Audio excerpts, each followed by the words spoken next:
सतपाल सिंह जी उत्तराखंड से। वाहिगुरू जी का खालसा। राधे राधे महाराज जी। महाराज जी, मैं एक होम्योपैथिक चिकित्सक हूँ और पिछले 2 वर्षों से एकांतिक वार्तालाप नियमित सुनने का अभ्यास बनाया है। महाराज जी, क्या नाम जप की शक्ति से आनुवांशिक व जन्म से पीड़ित गंभीर रोगों जो कि एक पीढ़ी से दूसरी पीढ़ी में जाते हैं उनके प्रभाव को रोका या कम किया जा सकता है? ये प्रारब्ध भोग है, इसे भोगना पड़ता है। नहीं तो इस शरीर को भी वंशानुगत रोग है, जो पॉलिसिस्ट किडनी वो रोग है, उसी रोग से प्रभावित हो करके डायलिसिस और क्या क्या सब हो रहा है। तो जो प्रारब्ध भोग है उसे रोका नहीं जा सकता, उसे सहने की सामर्थ्य मिल सकती है। तो नाम जप आपको सहने की सामर्थ्य देगा, नाम जप आपको प्रसन्न रखेगा, नाम जप आपके शरीर की आसक्ति का नाश कर देगा, नाम जप आवागमन का नाश कर देगा, भगवत प्राप्ति करा देगा। पर प्रारब्ध भोग भोगना पड़ेगा। अवश्य में भोक्तव्यम कृतम कर्म शुभाशुभम। यदि लिखा है कि आपको 10 वर्ष की अवस्था में टांग टूटेगी तो आप नाम जप करो, टांग टूटेगी, लेकिन टूटेगी, आप धैर्यवान रहेंगे, वो फिर जुड़ेगी, आपका काम चलेगा, लेकिन नाम जप के द्वारा उसको नष्ट नहीं किया जा सकता।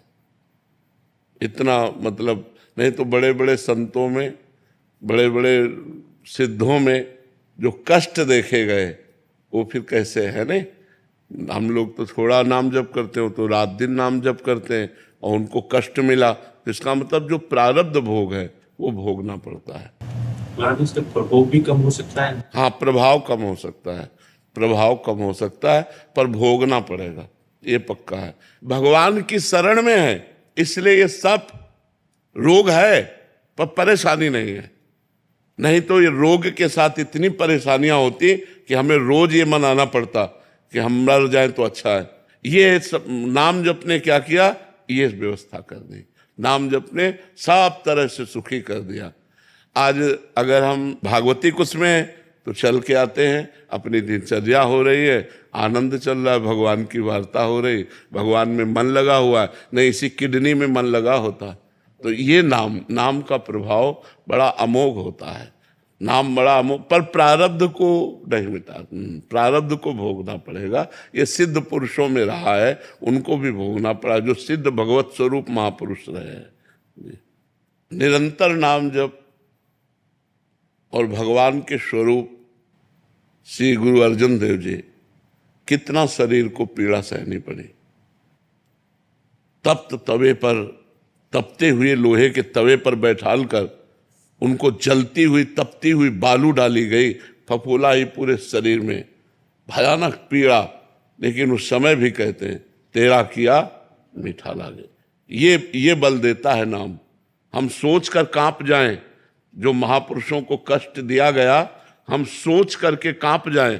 हमारे धर्म के लिए अपने प्राणों को हंसते हंसते त्याग दिया, लेकिन कभी आह नहीं कहा, कभी शिकायत नहीं की।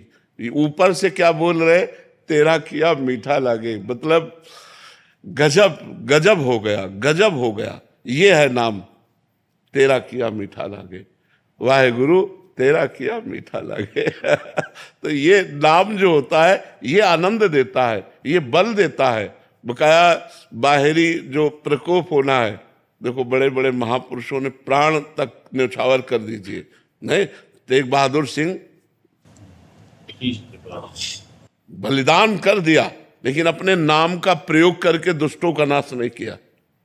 वो चाहते तो दुष्टों का नाश कर देते, लेकिन उन्होंने अपने शरीर को पूरा कर दिया, बलिदान कर दिया, धर्म के प्रति अपने को न्यौछावर कर दिया, लेकिन अपनी शक्ति का प्रयोग नहीं किया, अपने नाम का प्रयोग नहीं किया। दुष्टों ने, अब अपने लोगों को कितना सताया जाएगा, इन महापुरुषों को कितना सताया गया।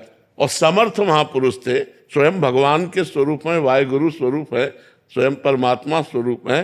कितना कष्ट सहा इन महापुरुषों ने, हम लोग कांप जाते हैं सोच के कि क्या क्या उनके कष्ट दिए गए शरीर में, लेकिन बस वाहेगुरु वाहेगुरु वाहेगुरु, दूसरा शब्द नहीं निकला। वाहेगुरु वाहेगुरु तेरा किया मीठा लागे।